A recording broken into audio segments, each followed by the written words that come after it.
Latitude Media, podcast at the frontier of climate technology. I'm Shail Khan, and this is Catalyst. I think this kind of sky is falling aspect was a little bit hyperbolic when sales were up by so much. I think any renewable energy market would take 50% year-on-year growth, or the auto market would love to see 50% year-on-year growth as a whole. The doom and the gloom amidst the boom. It's the U.S. electric vehicle market, and also a very catchy phrase, if I do say so myself.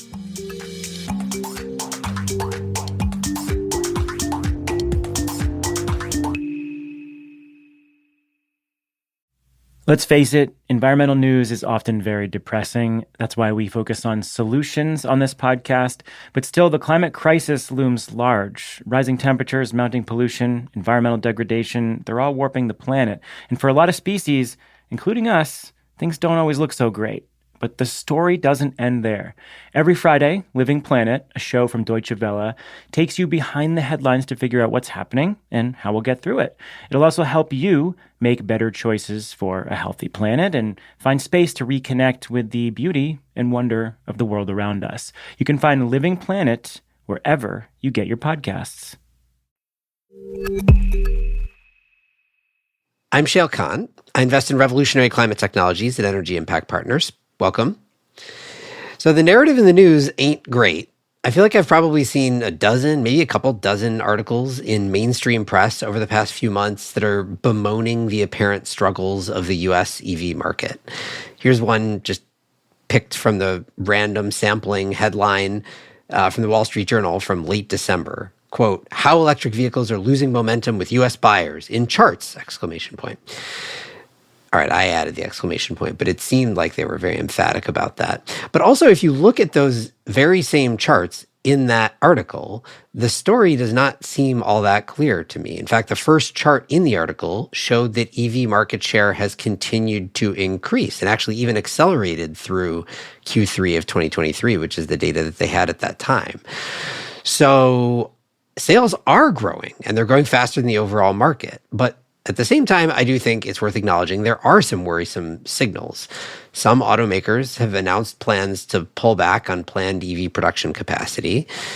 The cars have been piling up at dealer lots, at least in some cases. Tesla is guiding potentially notably lower growth in 2024 overall. And, there are enough signals there that I don't think we should totally discount the negative headlines. So I don't know, it's kind of confusing. At least I've found it to be so. I'm not sure anybody really knows what's happening in the market, but at least we can rely on data rather than vibes. So to hit us with the data, I brought on Corey Cantor, who's a senior associate at Bloomberg New Energy Finance and the resident EV data guy for the United States. Here's Corey. Corey, welcome. Thanks for having me today, Shail.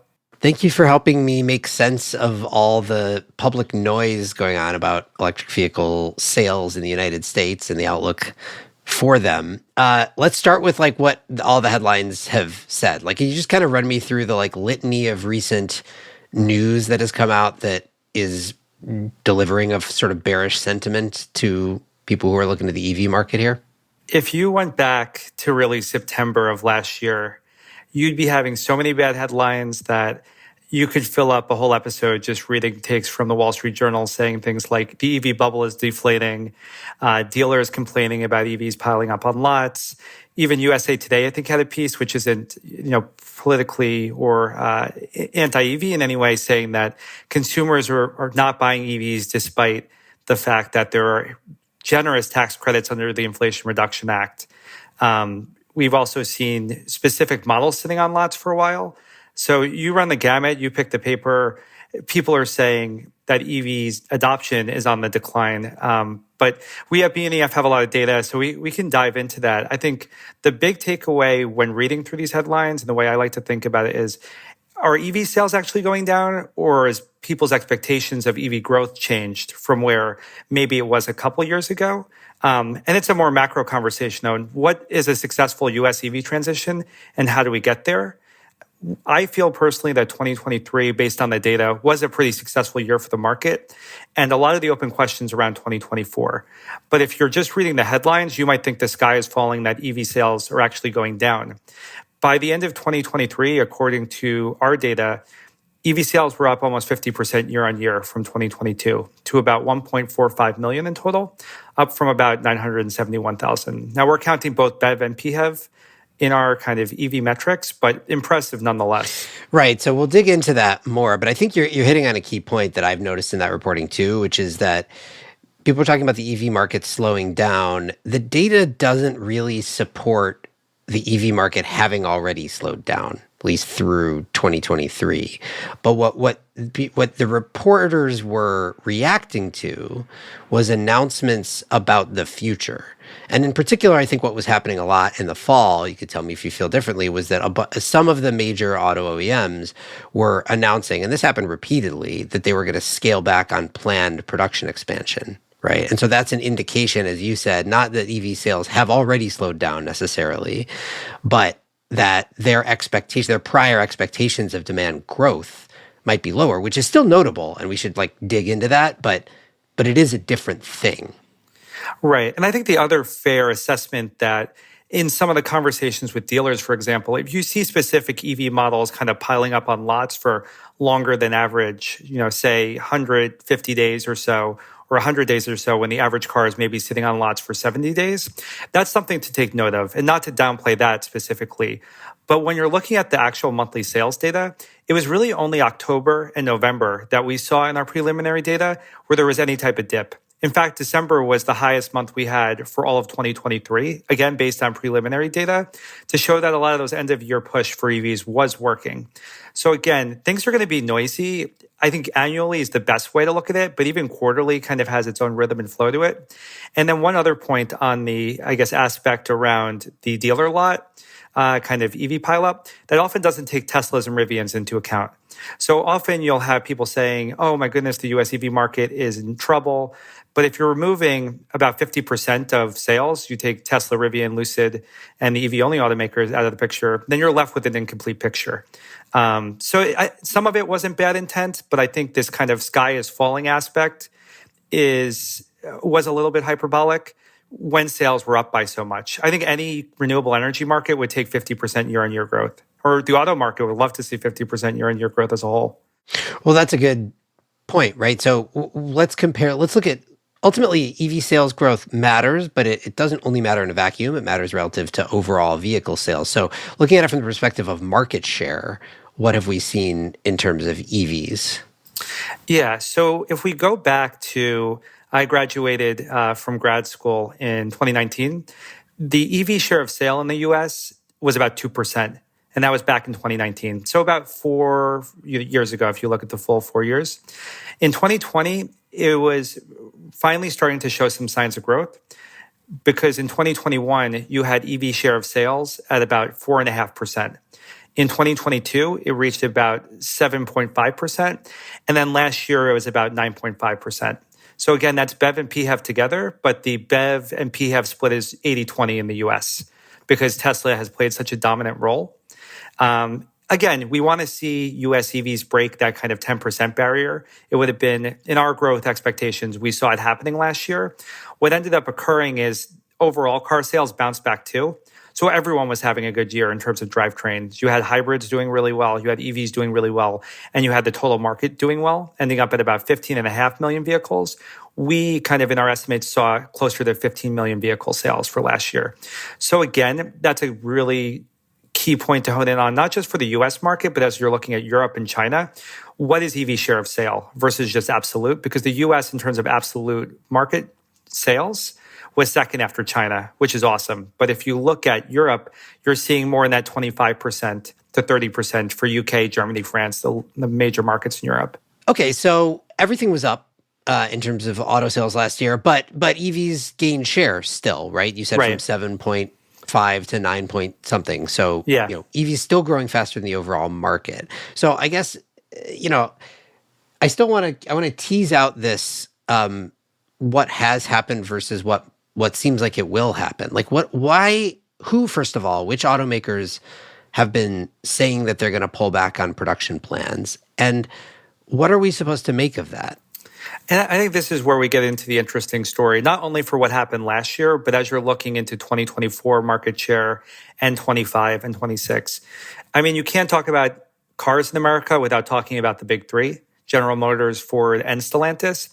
And really, they had mediocre years last year, right? So let's take Ford, for example. In 2022, they had around 60,000 EV sales. Pretty solid, but nothing to write home about when Tesla alone for the Model 3 and Model Y was selling somewhere in the 300,000 range in 2022. Flash forward to 2023, Ford has about 72,000, EV sales. So there was growth, but there wasn't this massive growth. There wasn't doubling of sales. Ford also has only two EV models, the F-150 Lightning and the Mach-E. So again, one of those models, the Mach-E, has been around for 4 years. And the Lightning, we're going to get into, I'm sure, all of the pickup challenges that EVs are facing in that segment in particular. But again, not huge growth. Stepping over to GM, I think an even more complicated and potentially more problematic situation there. So GM has been ramping up its battery platform, Ultium, over the past couple of years. So that includes opening new facilities and partnerships with LG. And really, this new platform hasn't taken off yet in terms of the vehicles that are being produced with batteries from Ultium. The first new gen EV on the Ultium platform was the Hummer EV, but the first mass market one was essentially the Cadillac Lyriq. Meanwhile, GM was selling a lot of Chevy Bolts and Bolt EUVs, which used the previous battery platform, which was a far more, I'd say, archaic battery technology, but still gets the job done. And a lot of people really like the Chevy Bolt. GM sales overall was about 76,000 units, so actually beating out Ford by a little bit, but around 80% of those vehicle sales were the Chevy Bolt, and only about 20% or so was the Cadillac Lyriq, the Hummer EV, a couple of Chevy Silverados, and a handful of Blazers. GM also had a bunch of software problems with their Blazers, which was their kind of hyped next big vehicle, and they put a stop sale on the Blazer at the end of 2023. So big takeaway, though, is that the Bolt was doing awesome, but then GM had planned to and successfully ended production on it, that kind of previous generation of the Bolt. So as we head into 2023, their most popular EV is off the market, and now they have to ramp up this battery, manufacturing process even faster, and there's no sign that they have figured it out yet. We'll see what the next investor call brings, but if you look at just GM and Ford alone, you've got Ford with two models, one of which is 4 years old and isn't really compelling people to jump on it. The other, the Lightning, which is kind of facing its own challenges on pricing and segment. And then on the GM side, they're not even producing EVs at a high volume for the ones that they're still producing. Two big problems there. And then finally, Stellantis, they have a very successful plug-in hybrid, the Jeep Wrangler PHEV, that honestly has flown off the lots left and right and done really, really well for a plug-in hybrid. But they haven't released a fully electric vehicle until later this year. And again, it's not out yet. And they could go through the same challenges as GM and Ford. So I think when you're reading reports, and thinking about the US market, you want to see Ford, GM, and Stellantis doing better, but we're just not there yet. None of them has really pulled into the same kind of space, or even half or a quarter of the space that Tesla occupies in terms of competency on their kind of scale up of EVs. Okay, so you could hear all of that and come to the conclusion that, okay, this is not really an EV market, a forward-looking EV market problem. It's a problem that is sort of idiosyncratic and specific to what's going on with Ford and GM and Stellantis at the moment. And I think that actually was the view that a lot of people took, at least within this industry over the past couple of months. I would say then, though, you turn to Tesla, and there have been a couple of things that have happened recently that might make you re-examine that. One being Hertz's announcement of selling off like a crazy number of Teslas that they'd already bought, which you should explain a little bit more. And then the second being more recent, which is Tesla's guidance for 2024 being wishy-washy at best. We're between two waves. Yeah, but the between two waves, it's like between two ferns, but of cars. So Tesla would be the counterexample to Ford, GM, and Stellantis here. Is it a counterexample, or are we learning that it's subject to some of the same challenges? I think Tesla's challenges are less on the scale-up side, right? The Model Y, at least according to Tesla, was the top-selling vehicle in the world last year, bar none. at about 1.2 million EVs delivered. And one thing that's interesting about Tesla, and I'm sure many of your listeners know, they're pretty opaque on their data and pretty opaque on how they even release deliveries. So Tesla typically will group the Model 3 and the Model Y together on any of their quarterly deliveries. And so for last year, they would say something like, 1.7, 5 million of all the vehicles sold were 3Ys. And for the first time I've ever seen, they were like, the Model Y did really well. Here's the actual data on the number of Model Ys delivered. Even for us at BNEF, we have a data provider that will break out, by region what the Model Y is based on their estimates. And then we'll have to kind of rejigger it based on, what Tesla says and make sure that everything lines up. And there's an intensive data process we go through. Anyway, in terms of Tesla, where their challenge has been is really they only have 2 high volume models. And they have, over the past 4 years, not introduced until the Cybertruck any new model. But you almost have the 3 and the Y in a league of their own. And then you have what Tesla refers to as other models, which is the X, which has always been a little bit of an odd duck out in the Tesla lineup, the S, which was their original premium sedan, and then the Cybertruck, which was, and how do I put this diplomatically? Let's call it an interesting project that Elon Musk was particularly into.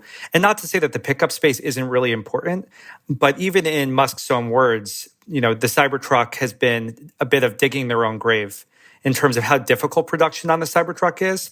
So between the Model Y coming out, that's 2020, and now we're in 2024 when the Cybertruck is actually being produced. That's 4 years that they're not working on a cheaper sedan. That's 4 years that a van wasn't, released in the kind of commercial space. Even the Semi, which I think a lot of people at BNEF are really excited about because decarbonizing that kind of medium and heavy duty space is really important for our climate targets as we move forward, has been an afterthought. The Semi wasn't brought up, I think, at all on yesterday's investor call, maybe in passing. So their issue is the Y and the 3 are doing well, but they're pretty old too. The 3 just saw its first refresh, so that should hopefully help. But ultimately, Musk says something like, you don't need dozens of models to do well. But if you look at BYD, which is doing really, really, really, really well, and I always like to bring them up because we're talking about the US market, but we are in a global auto market. BYD hit all their targets last year in terms of sales, and they've surpassed Tesla in terms of fully electric vehicles on a quarterly basis in Q4. So again, they have nearly 30 models available. Tesla has 5, but really 2. So I think if Tesla is able to release that mass market EV next year, as a Reuters article that came out this week suggested, they'll be ahead of a lot of the US competition. But with Tesla, timelines have always been moving. And even Musk said that he tries to be optimistic, but these things tend to be pushed back. That car is going to be really important. They have to get that right.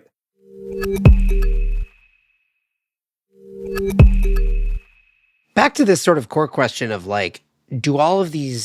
are all of these data points signals or noise in the what is happening with electric vehicle demand in the United States? It seems like you can point to any individual one. You can point to the expected production slowdowns from Ford and GM and Stellantis and look at what's happening with those individual companies.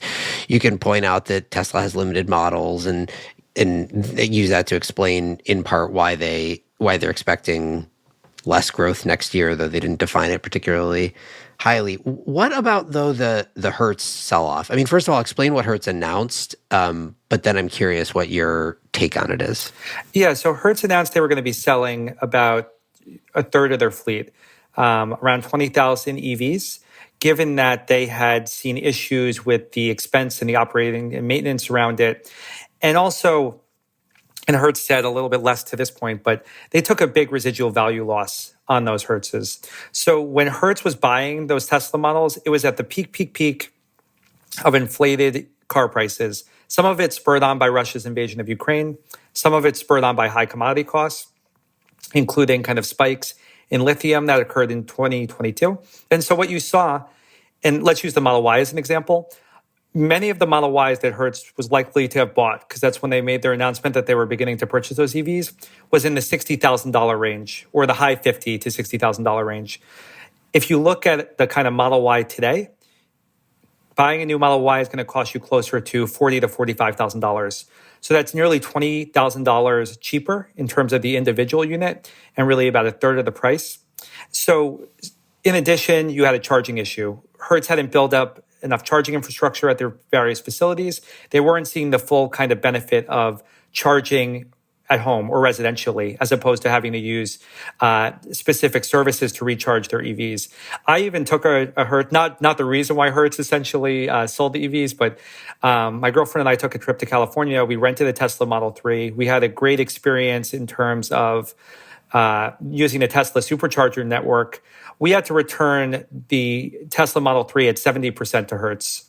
And I'm a savvy, EV analyst who understands how much charge you use. But if you're the normal consumer, there's also an element of 70%. If you don't have a charger right there and you're traveling any bit of distance, you're probably losing 20% regardless, because you have to travel on a highway, and that's less regenerative braking than your kind of city driving, especially in a place like California.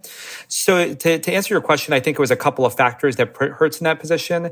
I think there's been a lot of pointing at, EVs aren't good, EVs are a mess, EVs are bad for consumers.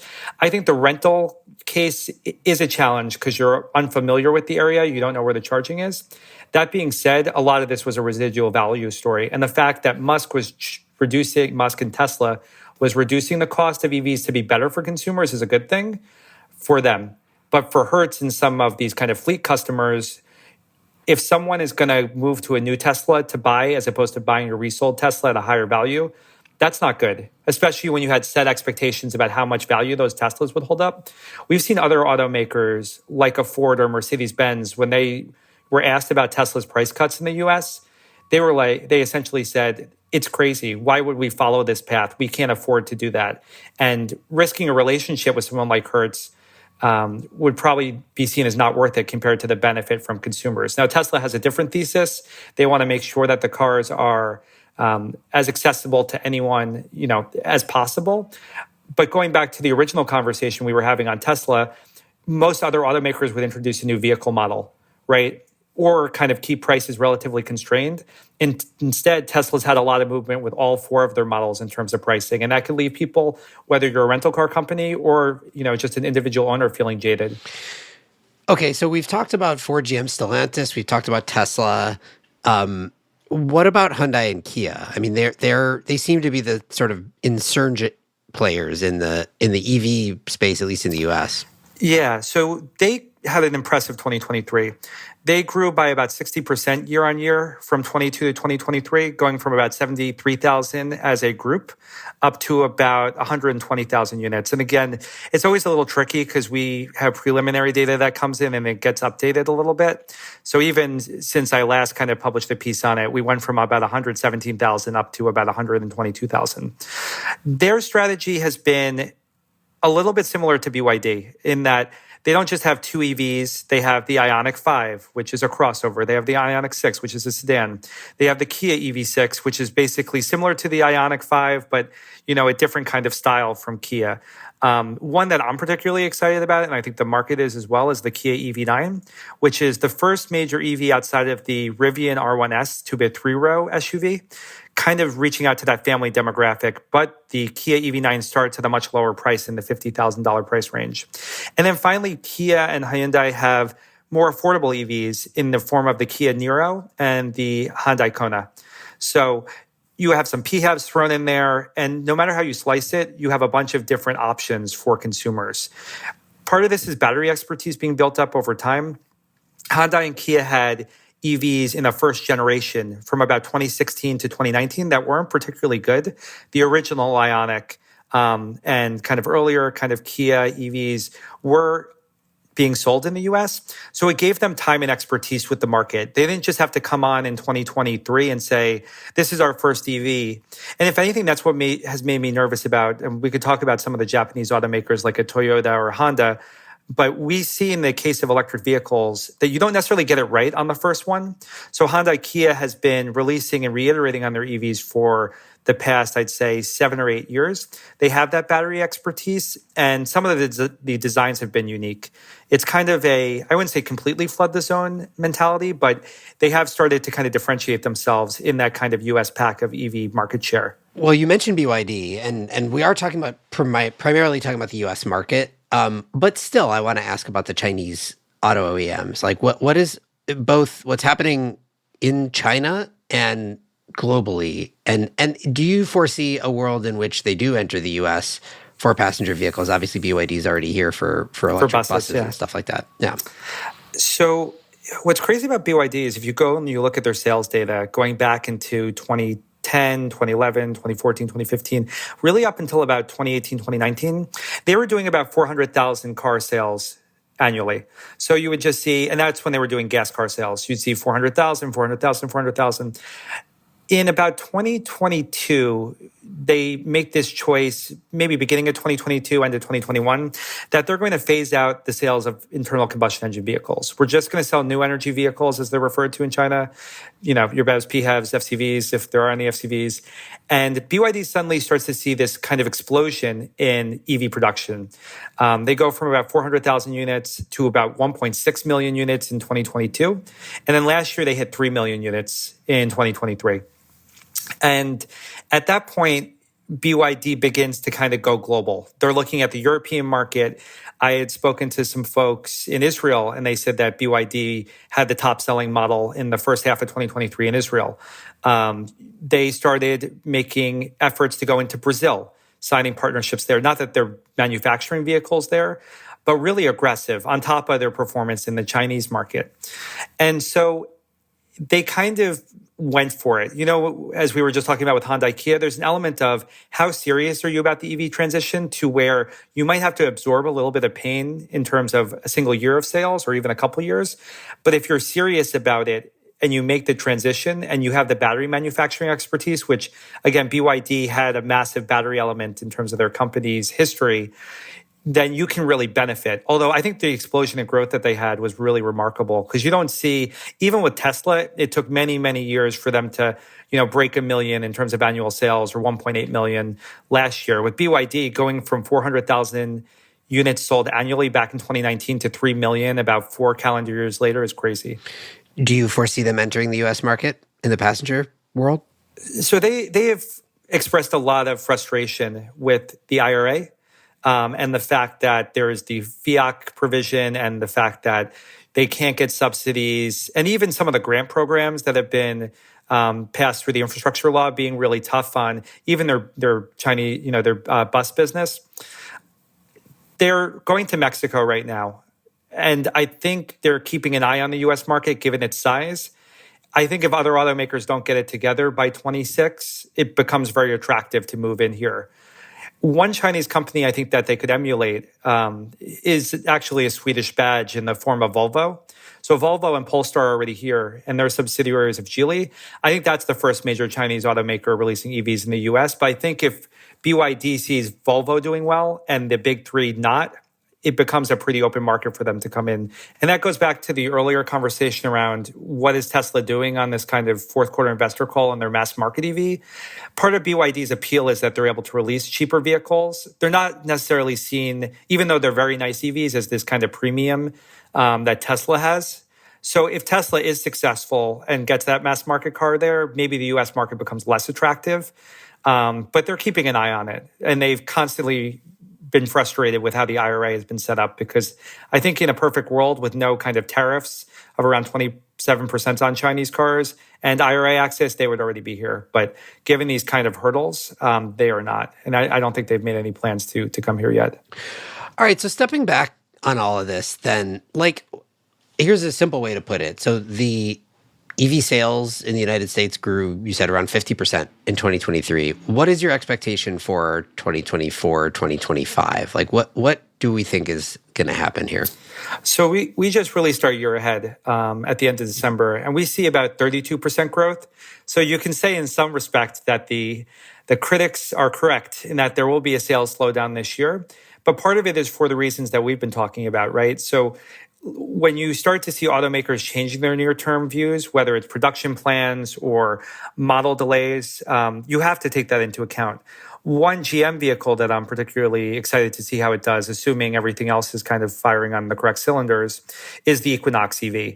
That EV was supposed to come out in 2023. It's been delayed to probably the middle of this year. And given everything else going on with the Blazer and the Silverado, we don't know exactly when it's going to ship. But that has an impact on our kind of sales expectations.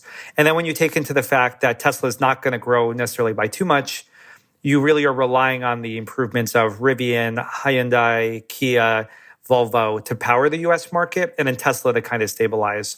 So for that reason, we have a 32% kind of base case for this year. I think Cox Automotive has released their year ahead, and that's about 35% year-on-year growth. So neither of these are kind of end-of-world EVs falling off. But again, it's a slowdown from 50%. Ultimately, as your base gets higher, you should expect growth to slow. But if you want to reach 50% EV share of sale by 2030, you still need to see some pretty sizable growth over the next couple of years. One more point on that, Shale. We have price volume maps at BNEF, and I can't reiterate enough the fact that when you get those EVs below $35,000 or in the $36,000 or less range, you're unlocking about half of the U.S. new passenger car sales market. So I think that's also been an element that a lot of the press has missed, in that there's only so much ground you can make up each year in the more premium vehicles. And we haven't even mentioned charging yet. And that is a real problem here for the US market compared to Europe or China. But just in terms of the pricing, right? If you're pricing a Ford F-150 Lightning in the $50,000, $60,000 range, the market gets smaller and smaller the higher up you get. And so even folks like Rivian, what I've been trying to watch is, can they get that R1S, which is selling really well at $70,000 in terms of starting costs, down to 60? Because then you're just unlocking more of the market. And so if Tesla is able to release a model that's in the low 30s or the high 20s, you're unlocking almost that 50%. 7 million in annual sales, assuming 14 million is the kind of, honestly, the US market fluctuates between 14 to 16 million sales annually. And post-pandemic, things have been a little bit wonky. But no matter how you slice it, 50% of consumers are pretty much left out each year, given current prices. You mentioned charging. Do we have evidence that limited availability of charging is a factor in holding back EV demand growth here? Can we draw that correlation? Yeah, so Cox Automotive released this study in the middle of last year, surveying buyers and across the kind of overall auto market. And the two top concerns for EVs, one was upfront cost, which we've talked a bit about today. And then second was charging. And it was about, I believe, 39% of those surveyed had issues with public charging. That might have been the 2021 number, but still in the 30% either way for 2022. One kind of aspect of public charging that's been so frustrating to watch from the data perspective is just how slow U.S. public charging connector installations have been. So in 2022, about 41,000 public charging connectors were installed. And last year, it was closer to 27,000 new net public charging connectors were installed. If you look at China, they do about 800,000 last year. They've been doing in the hundreds of thousands for the past couple of years. And if you look at the infrastructure law with the $5 billion as a part of the NEVI program, according to our charging infrastructure team, only 4% of those funds have been awarded to charging infrastructure operators. And awarded doesn't mean built. Awarded means you've selected EVgo or Tesla or whoever to actually go out and build on a site. That has to be a lot higher. Now, the good news is if only 4% has been awarded, that leaves 96% up in the air to be utilized. But you're not addressing consumers' two big concerns. And so when I'm speaking to people, both BNEF clients or, in the kind of EV thought leadership space, there's a lot of people who feel like automakers are going to get there on pricing. But on charging, there's still the same kind of concerns and still the same frustration. You see charging stories around Chicago last week and the fact that people were not having enough chargers or there were issues charging in the cold. And what I always like to remind people of is that in Norway, 90% of EV sales are electric, and Norway is quite cold. So there are other countries that have figured this out. But whether it's charging or scale up of battery manufacturing, we have a long way to go here. I think there's reason to feel optimistic and reason to not just listen to the noise of the headlines. But at the same time, there's a lot of work to do. And the automakers and the battery manufacturing folks and the charging operators that are successful in the next couple of years really could carve out major market share for the rest of the decade. All right, Corey, thank you for helping me walk through all this noise, finding the signal and reading the noise. Thanks, Shale. Really appreciate your time. Corey Cantor is an analyst at Bloomberg NEF focused on EVs. This show is a production of Latitude Media. You can head over to latitudemedia.com for links to today's topics. Latitude is supported by Prelude Ventures. Prelude backs visionaries accelerating climate innovation that will reshape the global economy for the betterment of people and planet. Learn more at preludeventures.com. This episode was produced by Daniel Waldorf. Mixing by Roy Campanella and Sean Marquand. Theme song by Sean Marquand. I'm Shail Khan, and this is Catalyst.